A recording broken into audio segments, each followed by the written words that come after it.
hormati Sekda Kabupaten Brebes serta yang kami hormati anggota Dewan Kabupaten Brebes dan seluruh Bapak Ibu hadirin tamu undangan yang berbahagia. Mari kita panjatkan puji syukur kepada Allah Subhanahu wa taala yang telah melimpahkan rahmat dan hidayah kita sekalian sehingga kita dapat berkumpul pada acara konferensi pers dari tim gugus tugas penanganan COVID-19 di Kabupaten Brebes. Mari kita berdoa dengan bacaan basmalah. Bapak Ibu hadirin yang kami hormati, selanjutnya akan disampaikan oleh Ketua Gugus Tugas pada yang terhormat Kabupaten Brebes, Ibu Haja Disertanti Sarjana Ekonomi Magister. Kami persilakan.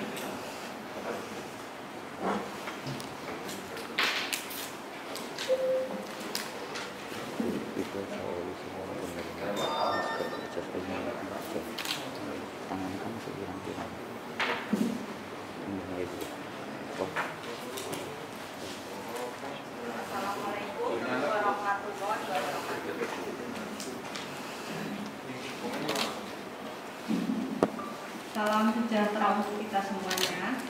Yang saya banggakan, saya hormati rekan-rekan Forkompinda hadir, Bapak Kapolres dan juga anggota DPRD Kabupaten Brebes, Bapak Sekda dan para kepala dinas yang terkait di sini, kepala dinas kesehatan, kepala dinas Dishub.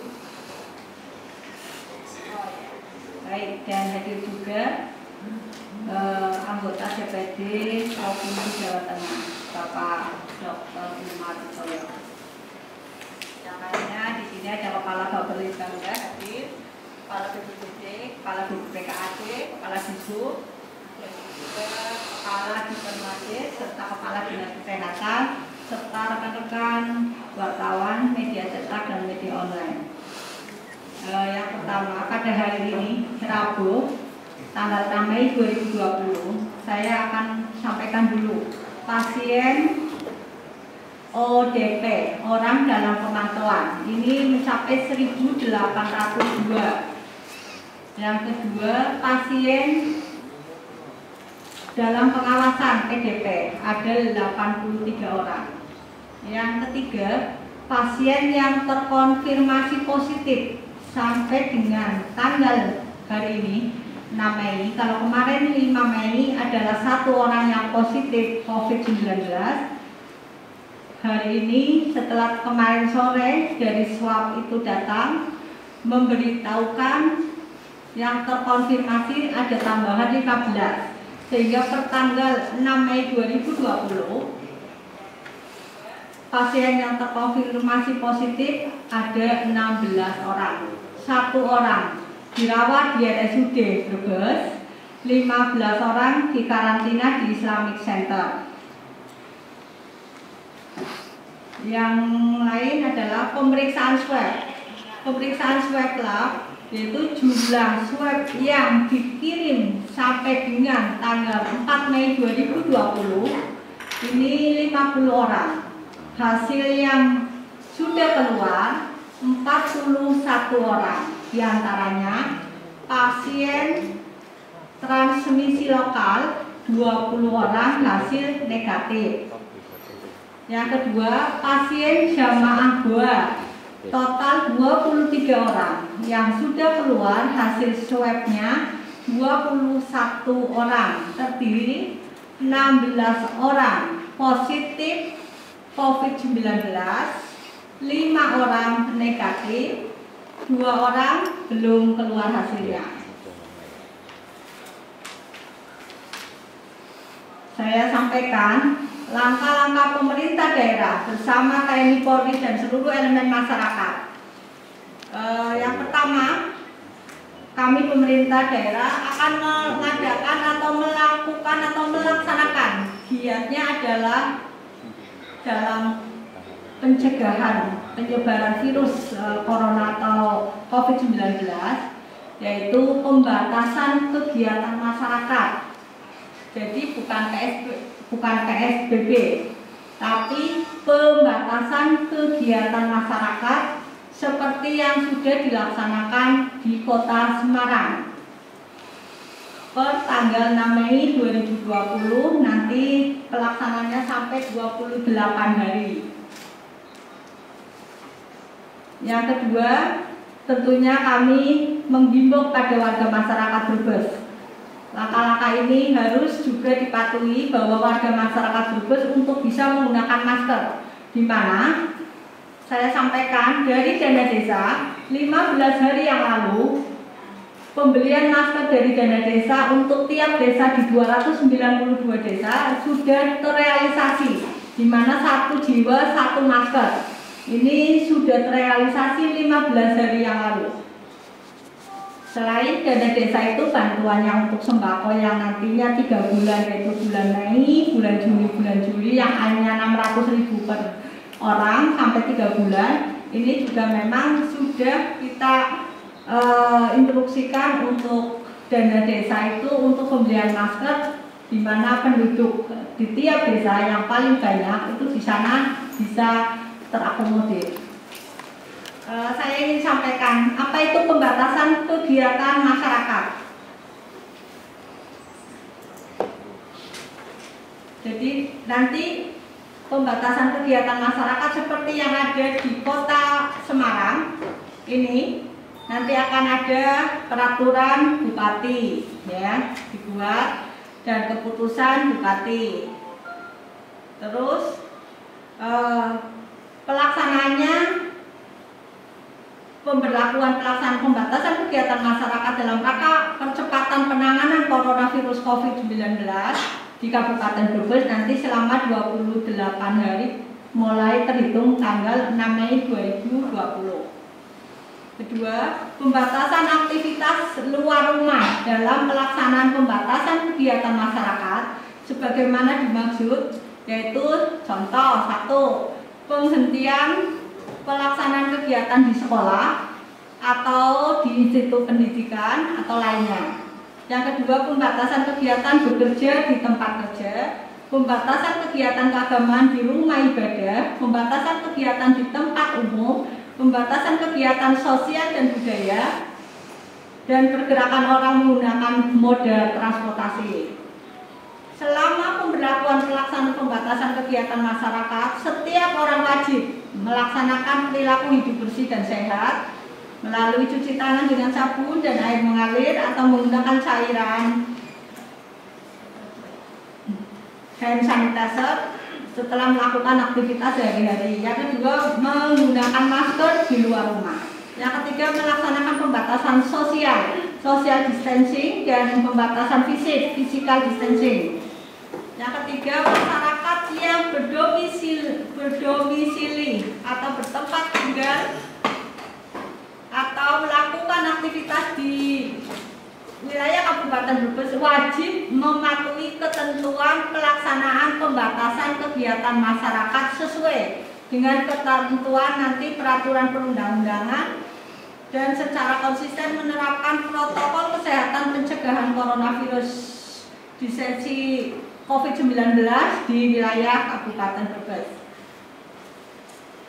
Kepada rekan-rekan wartawan sekali lagi, ini mumpung ada Pak Kapolres, ada kepala dinas terkait, ada anggota dewan, baik dewan provinsi, dewan kabupaten, silakan dengan zona merah yang sudah ditetapkan sejak adanya positif COVID-19 1 orang dan hari ini bertambah 15 dan jumlahnya sekarang 16, untuk bisa rekan-rekan bertanya, nanti kami siap untuk menjawabnya. Baik, terima kasih.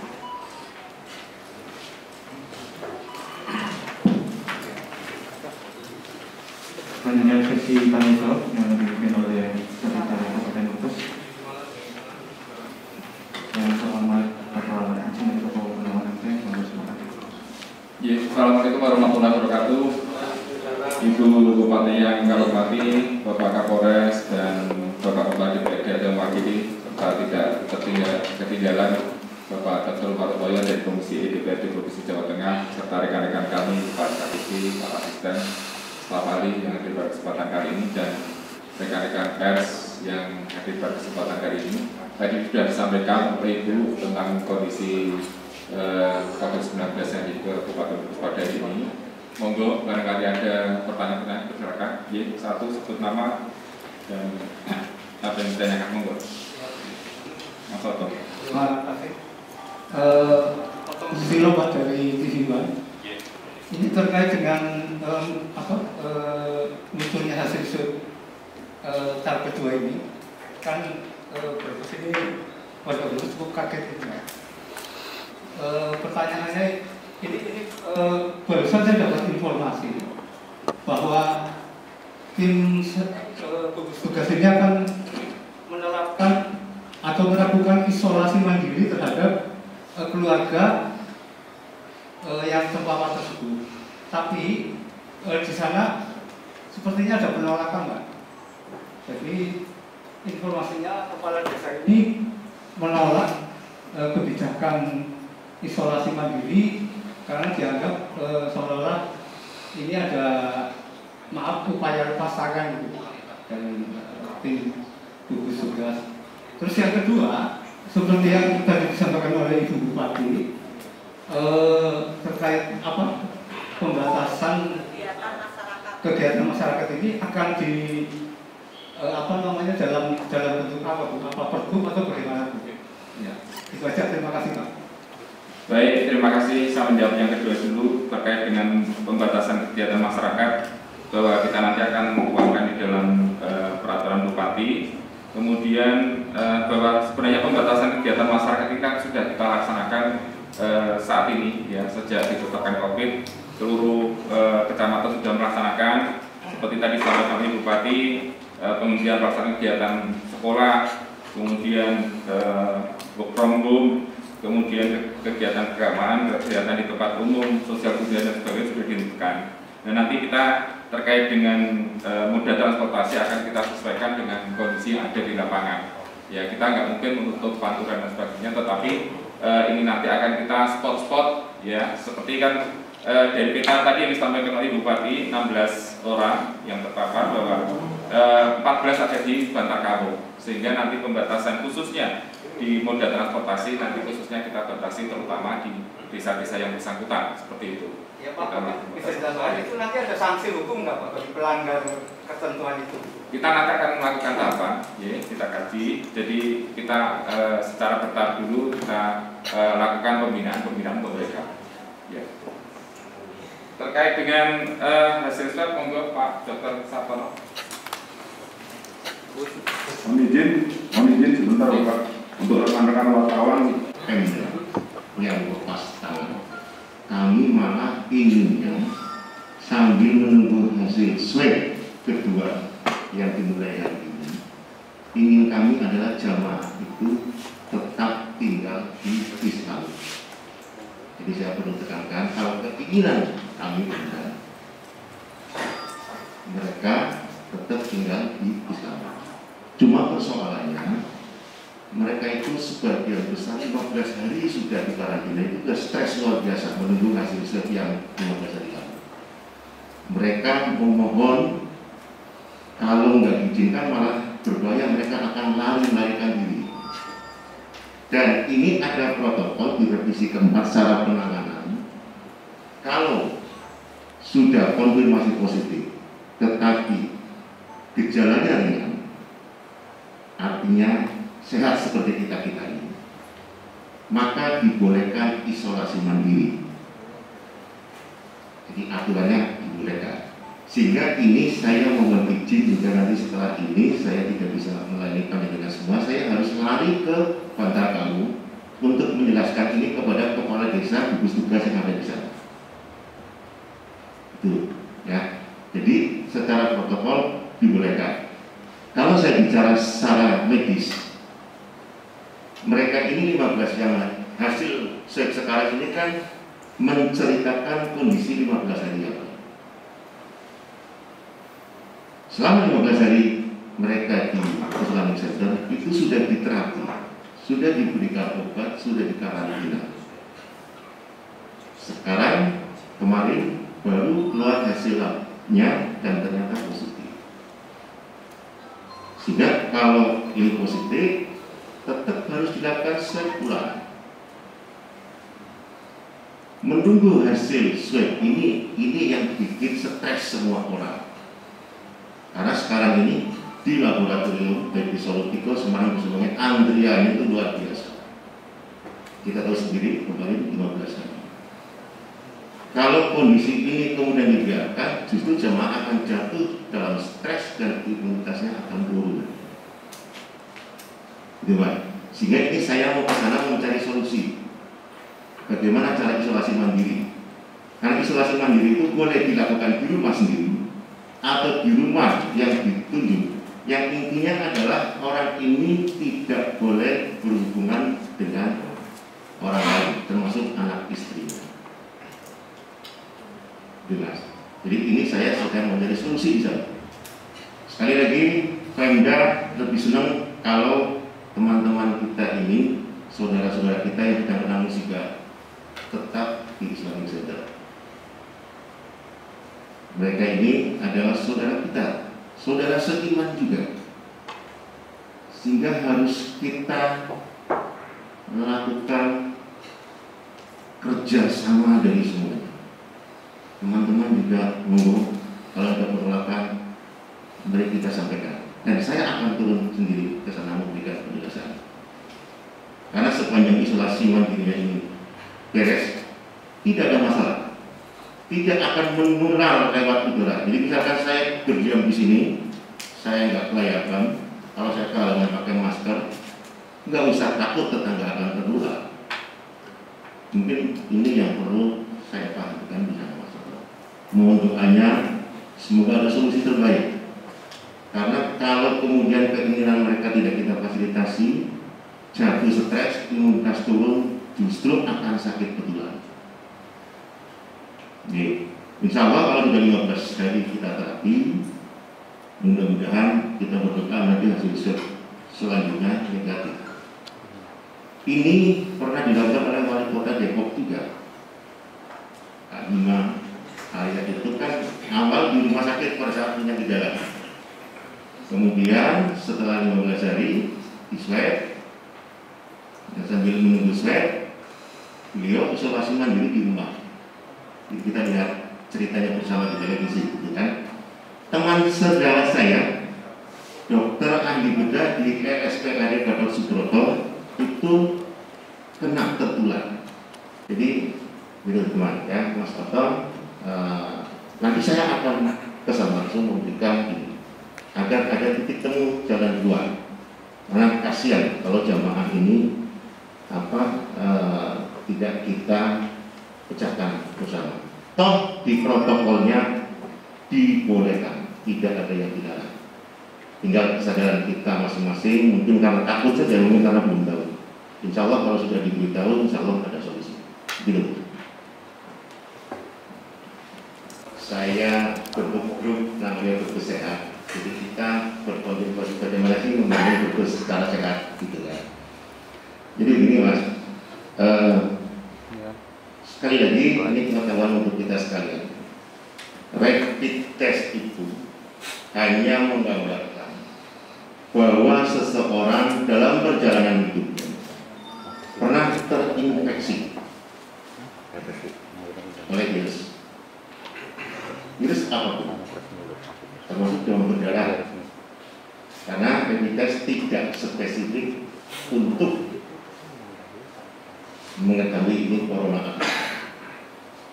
Satu itu dulu yang dipahami. Kemudian rapid test ini karena jumlahnya terbatas,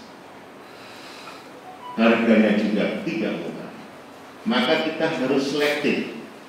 Ibaratnya Pak Polisi ini peluru hanya 6, yang di depan ada 10, mana dulu nih mau yang bidik.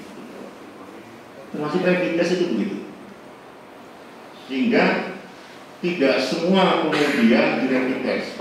Kalau semua di rapid test, maka pemudik yang dari zona merah dari Jakarta itu harusnya di rapid test semua. Bayangkan, ambil berapa Pak sekarang? Pak isu 80.000 ya? Itu Mas. Karena sekarang ini OTG semua, orang tanpa gejala semua. Jadi kita harus cerdas menggunakan rapid test.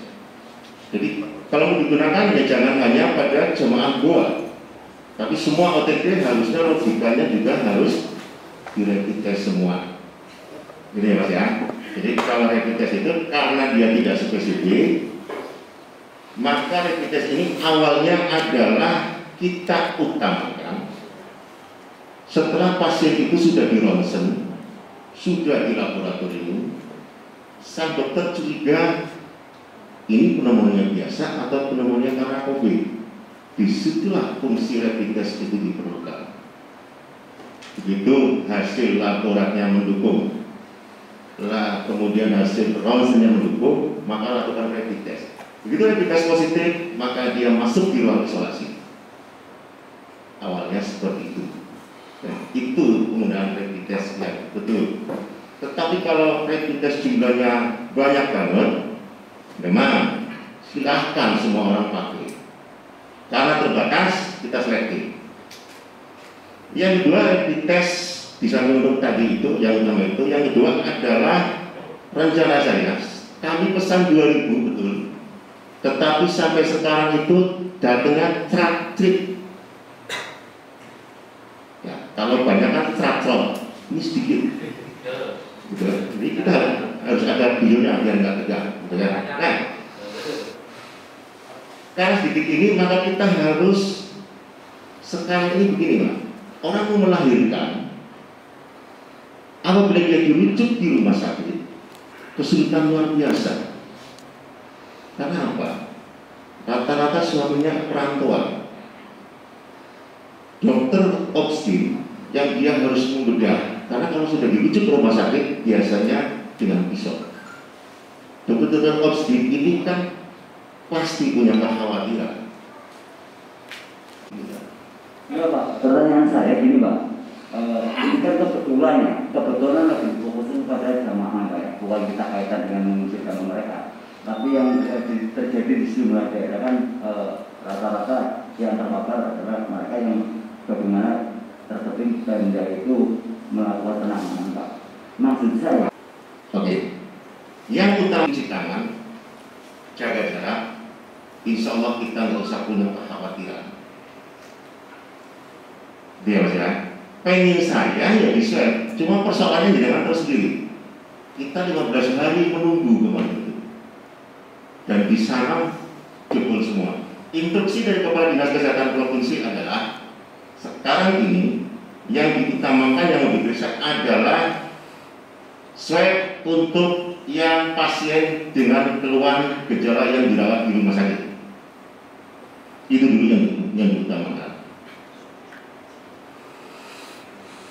Oke ya.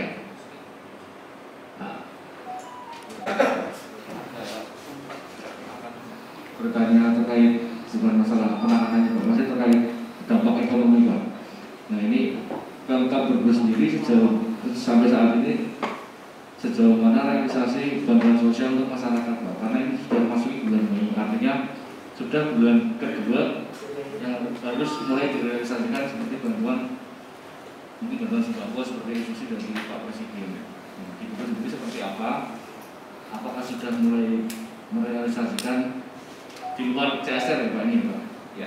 Yang kedua, bagaimana untuk penanganan COVID ini?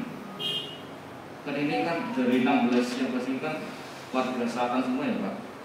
Nah, dalam aturan pembatasan kegiatan itu apakah nantinya dilarang pergerakan manusia dari selatan ke utara atau gimana Pak? Iya. Baik, makasih. Saya akan menjawab terkait dengan jaring pengaman sosial.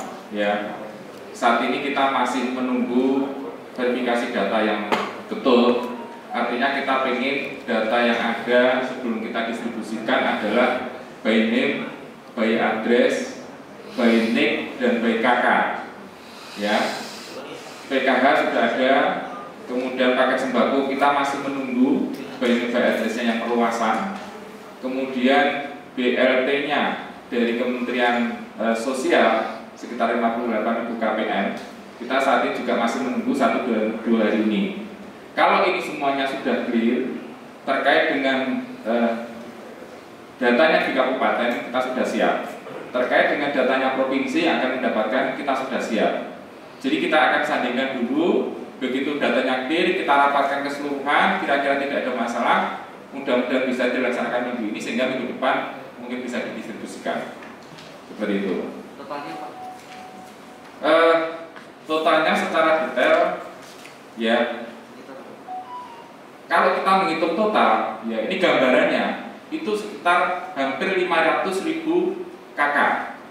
Ya, kalau tidak tumpuk loh ya, hampir 500.000 KK dari 640.000 KK yang ada di Brebes. 640.000 KK yang ada di Brebes. Artinya, kalau ini bisa terwujud, ini sudah hampir 75% dari penduduk Brebes. Seperti itu Mas Ibu. Ya, sehingga mohon tolong kita juga didoakan mudah-mudahan kita segera mengklirkan karena kita juga menunggu binding address-nya dari pusat ini juga belum clear. Oke? Yeah. Kita akan berlakukan spot-spot ya sesuai dengan positifnya tadi yang terbanyak di mana. Jadi kita akan batasi terutama di desa-desa yang bersangkutan. Mulai diberlakukan per kapan Pak? Hari ini segera kita susun pergubnya, ya, clear, besok langsung kita laksanakan. Monggo yang lain, Mas Imam.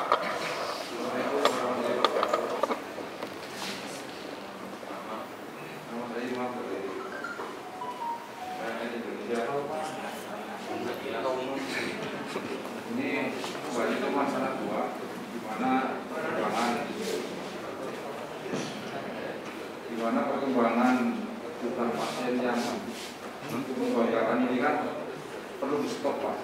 Dalam arti apakah pelacakan para alumnus ini sudah berhenti atau masih dilakukan? Karena berdasarkan informasi yang masuk, ini ada 7 orang dari alumnus 2 yang sampai hari ini masih santuy saja di rumah, belum ditengok sama sekali sama petugas puskesmas. Mohon penjelasan dari pihak kita apakah tetap melakukan pelacakan atau bagaimana penanganannya untuk mencegah terjadinya penularan terhadap orang lain. Demikian, assalamualaikum warahmatullahi wabarakatuh. Saya tetap minta yang data itu dijatuh ke Mas Imam satunya. Maksud saya, barangkali datanya dengan data kami itu sudah clear. Karena kemarin juga ada yang seperti itu, ternyata Mas Imam ngecek sudah kita lakukan. Gitu ya Mas ya. Jadi insya Allah kalau data itu masih ke kami, pasti kita tidak lanjut. Oke. Jadi mohon datanya dengan binding address-nya, nanti dikirim ke Mas Imam satunya, 25 abdi saya. Itu kita akan cross check. Gitu ya Mas ya. Ini langsung nih Pak. Langsung ke dia ke Mas Imam, karena yang teknis tahu data Mas Imam. Pak gugus tugas, kami mau bertanya kepada Pak Sartono atau bertanya atau saran lah ini. Yang pertama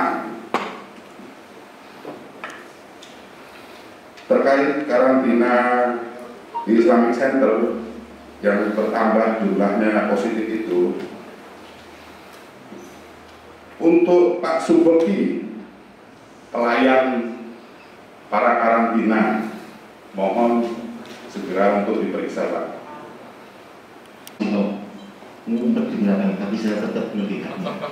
Dia pasti sering ketemu saya di Islamic Center. Yang pertama saran siapa? Jadi ini setelah ini selesai kita akan bicara. Terima kasih. Iya, itu saja. Tapi ini juga untuk teman-teman nggak usah khawatir. Kenapa dengan orang itu khawatir kok dengan saya enggak? Padahal saya bisa jadi lebih berbahaya daripada yang hanya merawat 15 hari. Kenapa? Karena saya dokter umat tiap sore masih praktek, masih bersentuhan dengan pasien-pasien batuk pilek. Kenapa ya dengan saya bisa bercengkrama? Nah, ini yang perlu kita luruskan. Tidak boleh ada ketakutan-ketakutan yang tidak ada artinya. Tidak boleh ada parno. Gitu kan? Ini di masyarakat gitu. Kenapa kalau dengan 2 mau sholat tapi dengan pemudik-pemudik yang dari Jakarta kok adem ayam saja? Sama potensinya. Jadi mestinya kalau takut dengan orang di Jakarta, Anda harus lebih takut sama saya.